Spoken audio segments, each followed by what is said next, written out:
Welcome to Let Me Fix This. Enjoy the video. You begin by setting up posture and contact, knees slightly bent and weight forward. Place the ball on your fingertips and test light taps at half speed to feel bounce and control.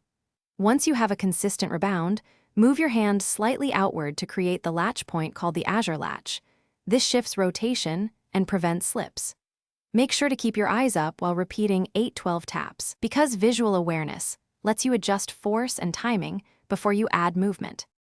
You now raise tempo while holding the Azure Latch shape.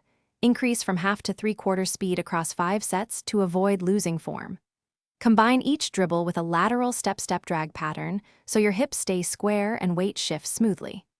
Once you can sustain the motion, introduce quick wrist flicks to control ball height. Target roughly 1.5 to 2 feet off the ground, so defenders can't time steals. Keep repeating until the sequence feels instinctive, and your feet lead the motion automatically. You finish by integrating pace changes and resistance.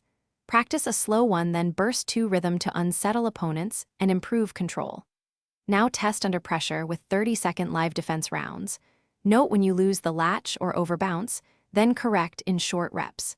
If the ball slips or your hand loses the Azure Latch, immediately lower the bounce by about 20 to 30% and recenter your fingertips on the contact point. That correction preserves control and prevents bad habits from forming during high-speed play. Thanks for watching. If you found this helpful, don't forget to like and subscribe.